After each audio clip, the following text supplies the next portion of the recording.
Good evening. I'm sorry I'm late. I was on the phone with my sister and just lost track of time. You know how sometimes that goes. Anyway, I'm just going to give it a couple minutes to let people get the notification. If it goes out there, I don't even know if people are still waiting because I was so late. So I apologize for that.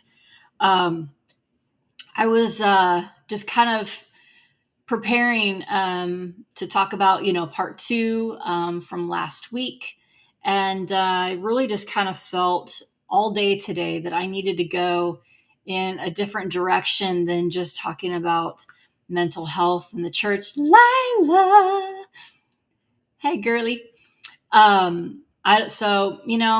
It's going to be what it's going to be. I never know what the Lord wants me to do, so I'm just trying to go with the flow here. um, but I really, I had a couple of things, a couple of words just kind of rolling around, and justice was one of them. And I felt like this was going to be kind of multifaceted. I think a lot of people, we're at this kind of place in time where a lot of unjust things have happened in past seasons and even leading up to the current.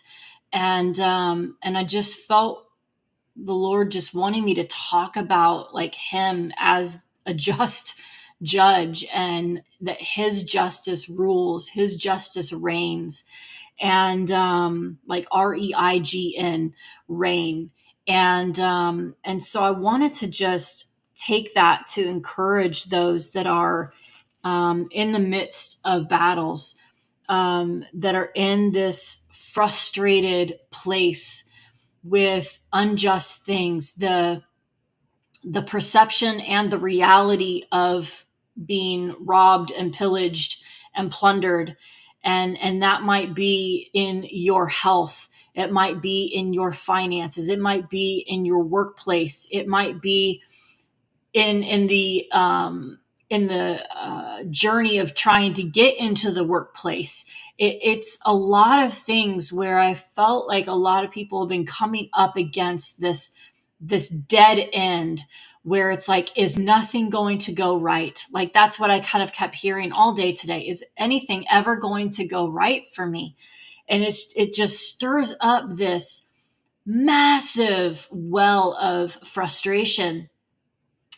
And so I just kind of had a couple of things rolling around, a couple of scriptures. I didn't think this is going to be like a Bible study, but I just felt like I needed to share these scriptures because standing on the word of God, whether you're a believer or not, the word of God will always speak to your life.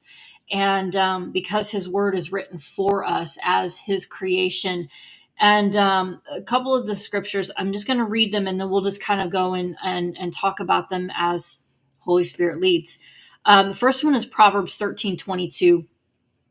And out of the Passion Translation, it says, "The benevolent man leaves an inheritance that endures to his children's children, but the wealth of the wicked is treasured up for the righteous."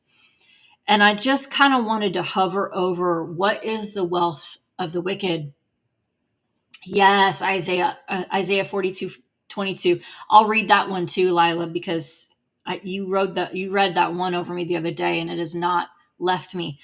Um, the wealth of the wicked, what is that? It's not just finances, but understanding that we live in this fallen world. And when we have open doors, open windows, sometimes things can kind of come in and disrupt what is actually for us.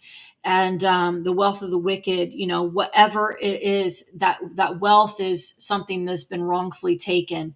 That wealth is something that has been unjustly enacted. And, the wealth of the wicked isn't even people. It is things in the spirit, right? And I have to say, I felt like there were going to be people on here tonight that were dealing with health issues. And I'm going to say this: two people today have shared with me healing that has happened in a family member. Two people in one day talking about the miraculous healing. of God. And I mean, I've just been in tears, like tears of joy over those good reports. And I'm not going to share their testimony because that's theirs, but it is a testimony of healing and it is miraculous. If they're on here, they can give me permission, and I'll do that. But they are both miraculous, like long awaited, not sure when we're going to see it, but we're believing that we're going to see it. That's the kind of testimony. And I felt like I needed to open up the opportunity and the floor for those that are dealing with health issues. I want to give you that word, that good report, that healing is your portion. Healing is a done deal, right? We call on the name of the Lord. Who did that? Who gave the opportunity for our healing? It was Jesus. And it was a finished work. His giving up his life on that cross was the finished work for us to walk in his life and his healing. We are healthy, we are healed, we are whole in the name of Jesus. And so if there's anyone on here tonight that is dealing with prolonged health issues, chronic health issues, and I do it like this because what we declare with our mouth is what we will be. Because we were created in his image, we were given the power and the authority to speak those things. So we either have the power of life in our tongue or we have the power of death. And if we come into an agreement with chronic things, I'm not saying deny that you're dealing with that. I'm saying, are you articulating that you are riddled with this chronic illness? Or are you saying, yes, I'm dealing with this chronic illness, but I'm believing and I'm declaring that I am healthy, I'm healed, and I am whole. So if it's MS, who is that for? MS, it's healed. You are healthy, you are healed, you are whole. And there are things in this earth that were created by him that are going to bring healing to you and to your body, not necessarily all these man-made medications. I'm not saying just stop them. There's wisdom to be had. I have to put that disclosure on there since I'm broadcasting this live. Use wisdom, use discernment. But there are natural things, but there are also miraculous things that happen. And I really, truly felt very strongly that there were going to be people that were coming to listen to this either live or on the replay that are dealing with some serious health issues that you are going to be healed of. The Lord wants to heal you. He is pursuing you to heal you. All you have to do is ask. Actually, I said that there was two people today. There was two people today and one person yesterday that gave me their testimony of good report. Again, I'm not going to share their story, but because I'm going to keep their identities protected. But 3 people in 2 days have testified of healing and good health reports. Nothing seen on scans. Waking up feeling great. Things back to the way they should have been. I mean, come on, this God is so good.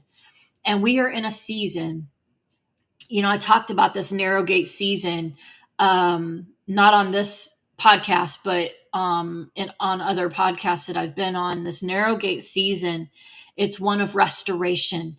It's one of recompense. It is one of rest. I felt like a lot of people don't even know how to rest properly. And our rest is a weapon. If you can properly rest, that is a way to wage war on the things in the spirit. A way to wage war on the things that are weighing you down is to simply rest. Rest is not laziness, but rest is a weapon. So the wealth of the wicked is stored up. And so it gets stored up, but then you get to take it back. You get to have that wealth back when you figure it out. Like, oh, hey, wait, you just pillaged and plundered me. You've been caught. Now it's time to pay that back. Now, the enemy doesn't give back health. Jesus gives you health, right? So I just wanted to clarify that. But for the unjust things, and this is where I kind of felt a lot of people were kind of stuck in the mud. Just the justice of God and how he comes in. And I'm going to read two verses. The first one is Job 12:22. And it says, He reveals the deep things of darkness and brings utter darkness into the light. Just kind of soak on that one for a minute. Because I think sometimes, most of the time, when we are the one that has had unjust things done to us, unjustly treated, unfairly, ripped off, whatever, wherever your circumstances fall under the unjust actions of others, you almost feel like it's so hidden that you look like the crazy person. And yet, if we trust him as the God of justice, he is the one that reveals those hidden deeds. And if they think that they've done these things unseen, uncaught, they will be caught. At some point, it will be found out. Like he, in his justice, he is also your vindication. Whoever that's for, you need to take that. He is your vindication. You don't have to tell your side of the story. You don't have to argue all day long. You don't have to petition everyone your case. That a lot of times, the vindication comes in our silence. That he is the vindicator. He is the one with the gavel. He is the one that will declare what is right and what is wrong. He is the one that brings the light into the darkness and the utter darkness. Like some things have been so buried, but he's the one that's going to bring light to them. And I really, truly believe that we have been in an elongated period of time where we've been waiting to see that play out on the stage. I've been talking about it for several years, probably, 6 years plus. I've been talking about hidden things being brought to light. I've been talking about curtains being, the curtains, the puppets behind the curtains are going to be, exposed. And I've known this because I've seen it for many, many years. But I really do believe that now is the moment of time that we're going to see that unfold at a rapid pace. And if we're going to see that at a rapid pace on the world stage, you better believe it's going to happen to us on an individual stage as well. So the things in our lives, the things that have been done to us, will be vindicated. His justice will come. And those things that you've been waiting to see, you will see, one other one I wanted to share, another scripture, was Ecclesiastes 3:17. That one, before all that, it's a time to mourn and a time for joy and, all those things. So I want you to read all that and just kind of lay that over your life and just kind of remember that God's timing is perfect and our idea of it never is. So it's always flawed, right? Because we're always trying to take his perfect timing and smash it into our current situation and circumstances. And that's where that trust muscle gets built. But Ecclesiastes 3:17, God will bring into judgment both the righteous and the wicked, for there will be a time for every activity, a time to judge every deed. And what we need to remember is as he judges the righteousness, he judges us looking through Christ, right? Through the blood of Christ, because we are made righteous through Christ. And so as he judges things that we've done, misdeeds or whatever, if we've been in this repentant place, then we're judged through that righteousness. I think outside of just straight rebellion or operating what I call greasy grace, that's not, living in a righteous way. When it's, yes, we have that salvation, and yes, the Lord sees us through the blood of Christ. But if we begin to use that as a crutch in order to justify wrongful behavior or anything like that, then we're going to kind of step out of that covering a little bit, right? Because that turns into rebellion and that turns into a lazy situation. But I really wanted to cover that just out the gate and talking about the justice of God, and just speak that hope to you over your personal circumstances, that things may not look very just right now, but they will be. And the Lord turns the heads of kings to put favor on those who have not been seen as favorable. And I know that I know, because I've seen his faithfulness unfold in so many ways in my life, that you are not going to have to argue your case. You aren't going to have to petition those around you. Whatever it is that is going on in your workplace, whatever is going on in a certain relationship, whatever is going on in other things that, aren't able to be talked about out loud, his justice will come to that situation, and it will come swiftly.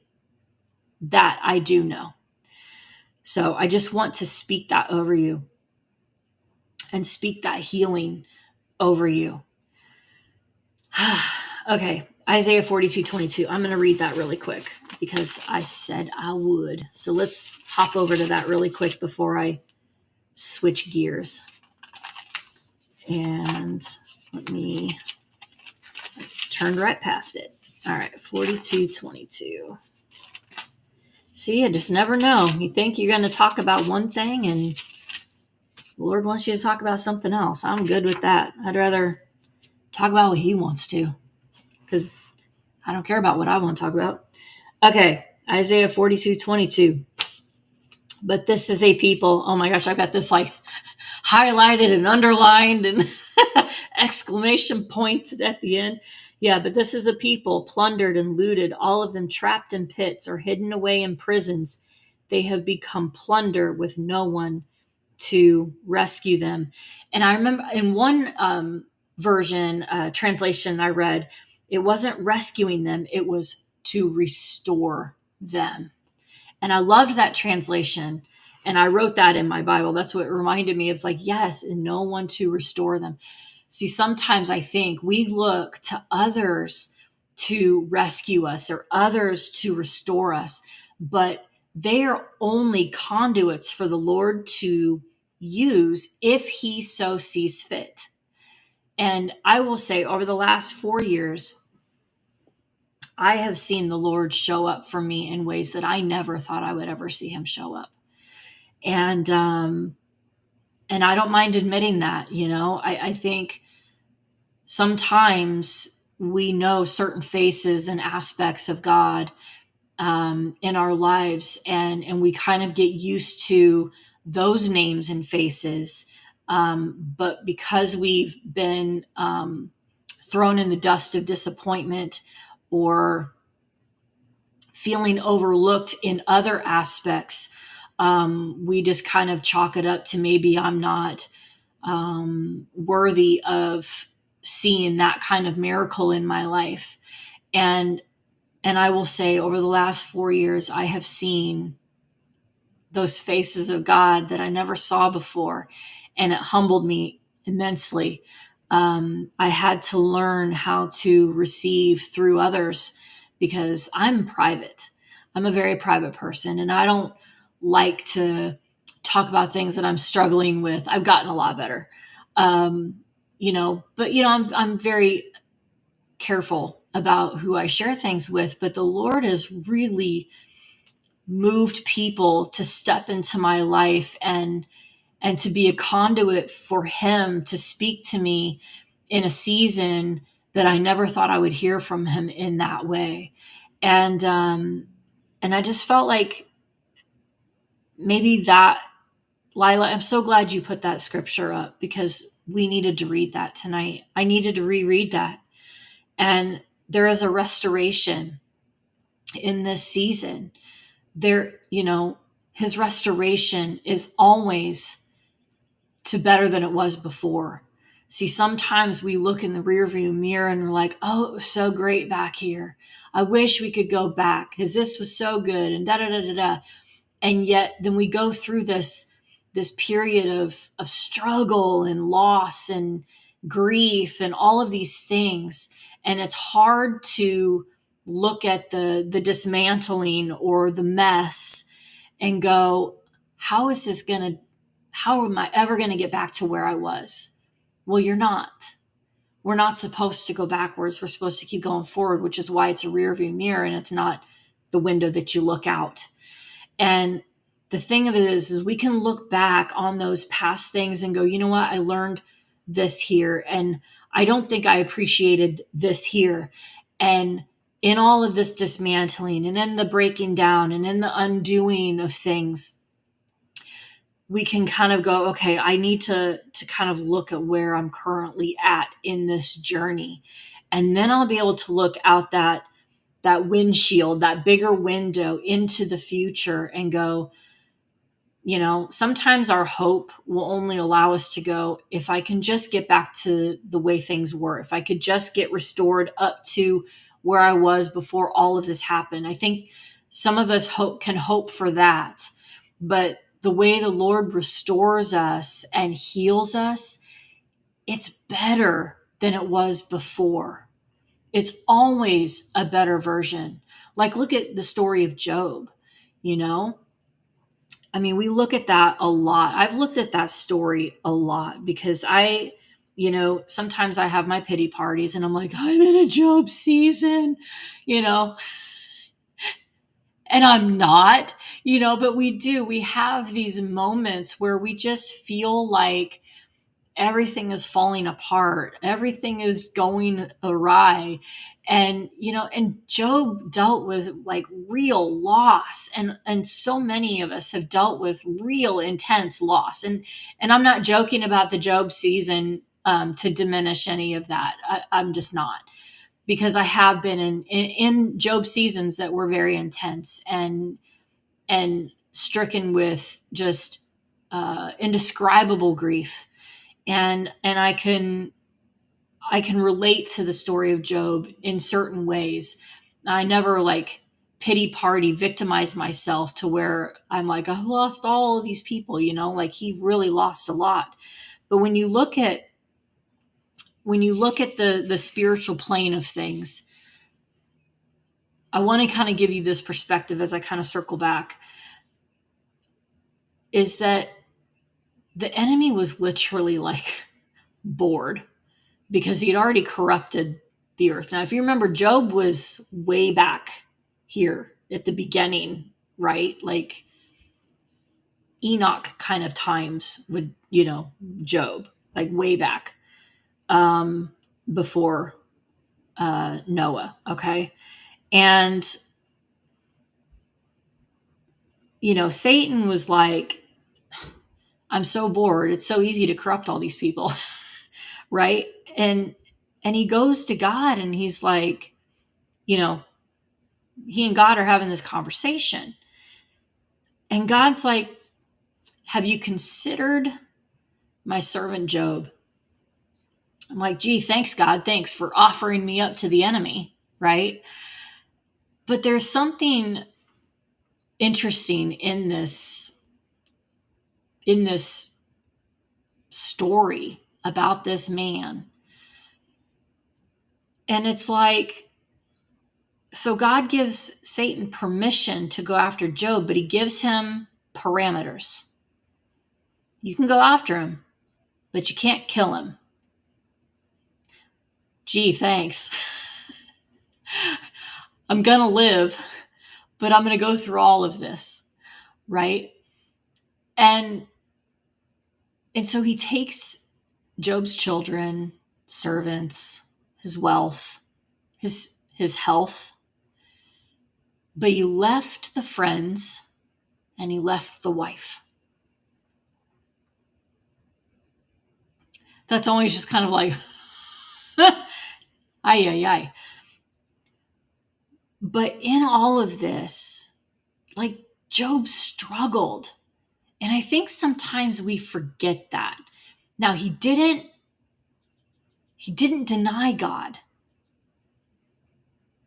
but he did wrestle it out.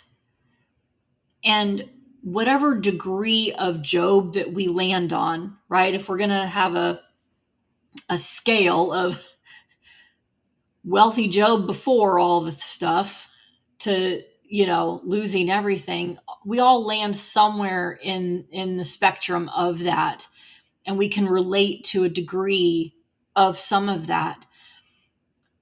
And what I wanted to kind of land on is that Job endured, right? And he taught his friends, like, hey, God is always good. I don't understand this, but I'm not going to deny him his wife. Just, deny him, and he's like, I can't. I know God, it's that relationship. It's like, I know his goodness. I know he's just. I know he's a God that, is there. He's present. I have this relationship with him. But he wasn't motivated by the double portion blessing that was his restoration. See, God, at the tail end of the book of Job, God's kind of fed up with Job's friends, right? He tells Job's friends, hey, go have Job pray for you, dude. Y'all need some prayer, And then he tells Job, pray for your friends. And I've said this before, several years ago, probably, that I don't think Job's prayer was anything beyond that his friends have the revelation of God that he did. I feel like that would have been his prayer. Like all the conversations that he's had with them throughout this whole trial, through all of the boils and the grief and the back and forth conversations, through all of that struggle of just trying to hold on to his faith and his relationship with God, he endured. And so I have to believe that his prayer, at least that's kind of my own little personal thought process and revelation, is that he prayed for his friends to have a revelation of who God is. And maybe he prayed that God would show himself through him. Like, Lord, just let me be a conduit for you so that my friends can see how good you are. And it wasn't in my wealth. It wasn't in my health. It's in my steadfastness, right? And it was after that prayer, whatever that was, we don't know what that is. It wasn't written in that book. But then it says, and God restored to Job double. So doubly what he lost. Better than before. Restored to better than before. And I guarantee you, Job's walk with God was better than before too. I think sometimes we want to, fast forward through all of the struggle. And like I said last week, there is such a blessing in the journey into the healing. There's a blessing in that. There's a blessing in the instant miracle, and there's a blessing in the journey in the miracle, right? There's blessing in everything. There's blessing in correction. There's blessing in the dismantling. There's blessing in the betrayal. There's blessing in everything. There's blessing in the rejection. That was another word I had for tonight, was rejection. The word rejection. And I'm like, oh Lord, what about rejection? Because we could circle that mountain a lot, because we all have dealt with multiple levels of rejection in multiple places. I don't know that anyone that's lived any length of life has not been rejected in one way or many. But I just kind of want to start by saying this. Ignorance rejects, but love embraces. And if I say anything else tonight, that's the phrase that I had. The ignorance rejects, but love embraces. And we see that as Jesus walked in his ministry with the disciples for those solid 3 years, right? That we read chronicled.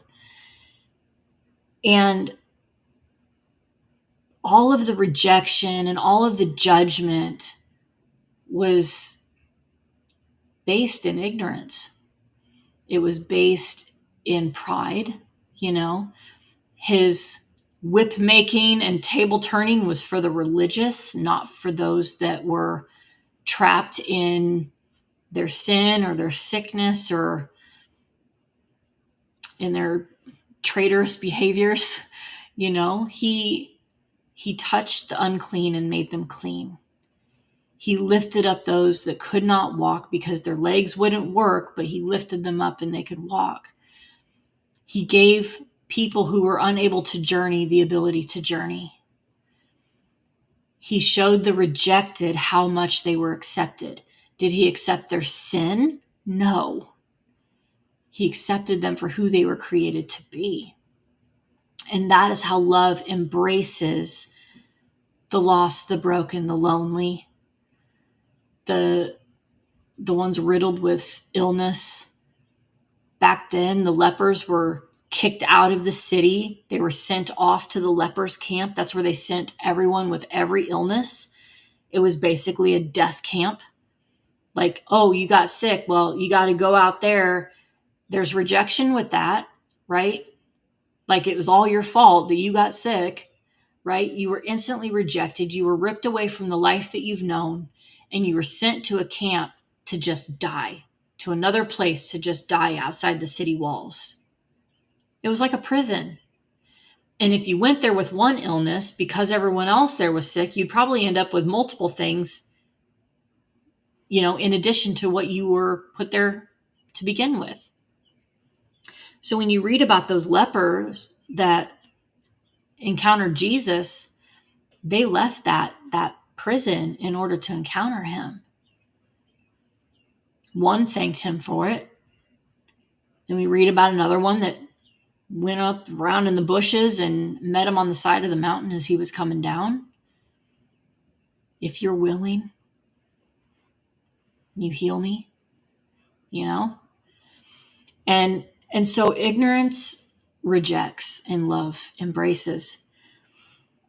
And I just felt like we need to collectively, on an individual basis, look at all of the people, places, and things that have rejected us, and with our own love, look at that and understand the ignorance that was being operated in when the rejection happened. You know, the testimony that I shared last week, there was a lot of ignorance about who I was, who I wanted to be, and who I was becoming. I knew I was no longer that. I knew I was no longer the drug addict and the alcoholic, right? I knew I was healed. I knew I was on a journey. I knew I had to become what I was always meant to become.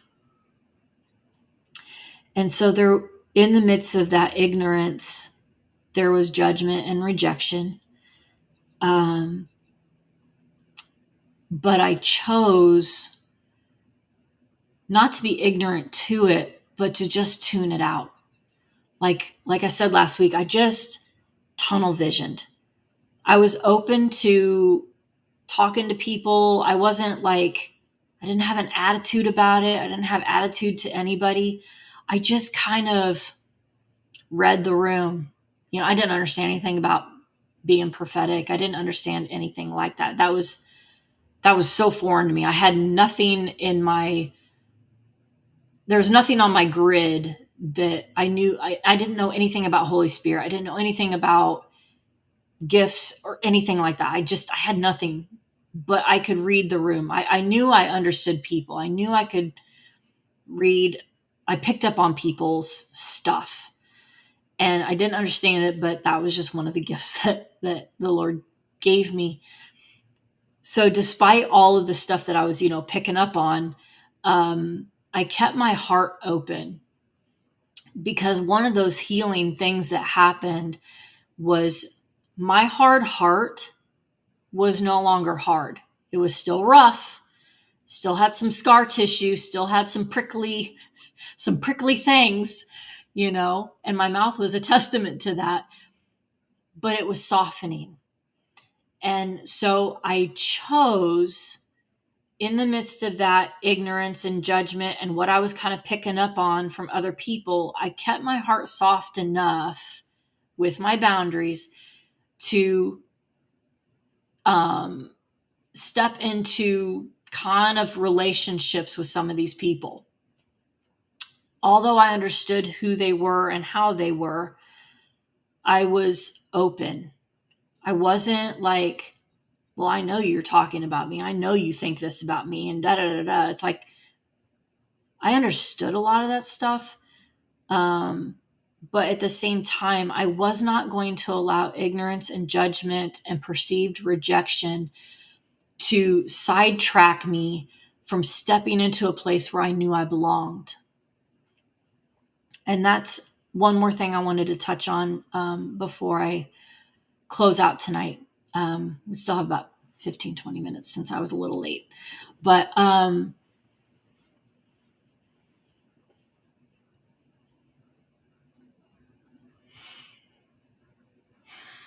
I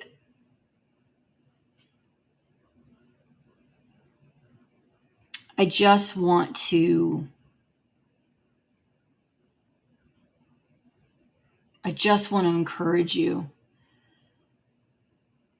by saying that you do belong. It might just be a moment of time right now for you where you don't know where you fit. And I've said that a lot about myself in the current personal season that I'm in. I've gone through a lot of difficult changes in my life, and that can be met with ignorance and not understanding, and and that understanding won't be there unless you hear the whole story and blah blah blah, right? But that's one thing that I've said. It's like, I know where I belong. I know who I belong with. I've got my tribe of people. But there's just certain environments that I step into, and it's like, I know I belong. I do. I know I belong. I just don't know where I fit in this place. And I think that this is resonating with some of you tonight. And I'd shared like a little reel a while back on this, but I wanted to share it again tonight, because we are all a piece of the puzzle. And every piece of the puzzle belongs. But sometimes it takes some time to find where your piece fits. And I just want to encourage you to not get discouraged while you're waiting to find out where you fit in the belonging. Because you do belong.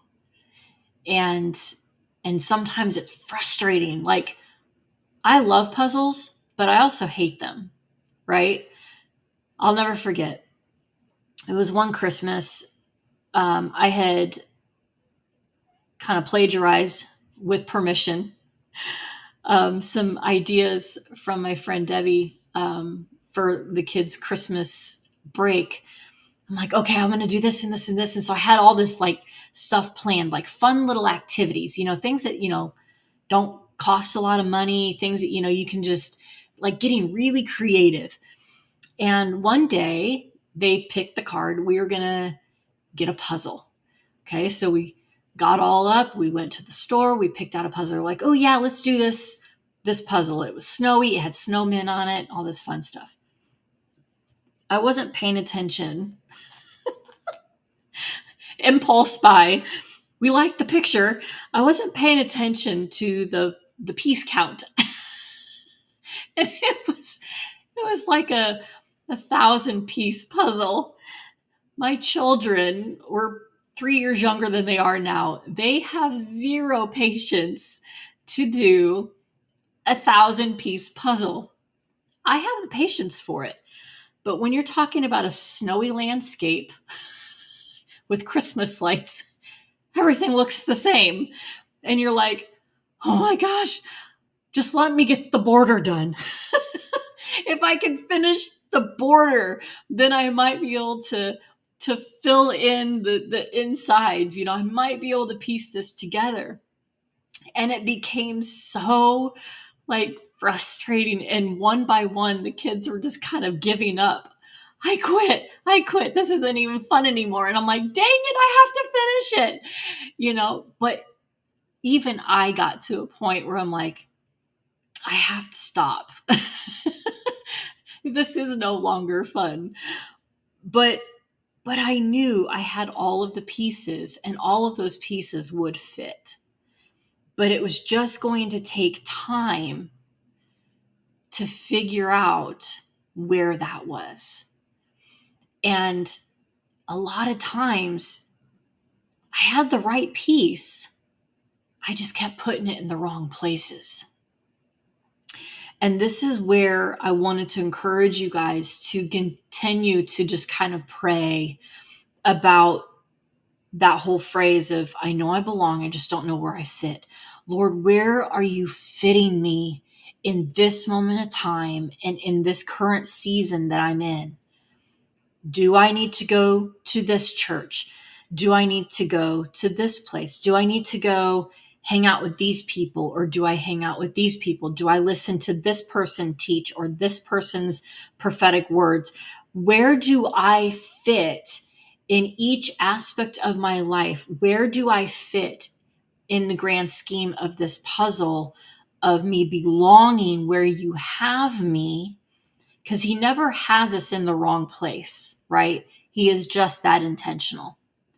And as long as we're partnering with him, saying, Lord, I know you have me in this place and in this moment of time, but I need you to show me where I fit so that I can partner with you in my healing, in all of the things that you want to bring to me, in this restoration, in your justice, in your acceptance in the midst of my rejection. Where do you have me fit? And I guarantee you, he will begin to answer us, because I'm still praying that prayer. Lord, I know I belong here, here, here, and here, but I know I fit here, and I know I fit here, but I need to know where I fit here. Because there are desires in my heart that only this section can bring the fulfillment of that. So I need to partner with you to find out where I fit in this place, right? And so I just wanted to encourage you guys in all of that. And understanding ignorance will allow you to cover that in a place of covering it with understanding and love. Like, I can have a deep love for people and not like what they're doing. I can have a deep understanding of ignorance that I'm not going to be able to speak to, because deaf and dumb spirits are a real thing. Deaf and dumb spirits carry a lot of filters, and you're just wasting your breath, your time, and your energy in dealing with that nonsense. And some people need freed from it, and you might be the person to do it. And some people just want to play patty cake with that thing, and you're just going to have to let them. But if you understand that, then you can set a separate boundary for that, to where you are no longer affected by that ignorance, that rejection, that judgment, and all of the little nuances that come with those actions and those words. Because we all know that love covers all. And when it does that, the rejection no longer reaches you. It no longer affects you. It might still kind of bother you, like, man, I just don't understand it.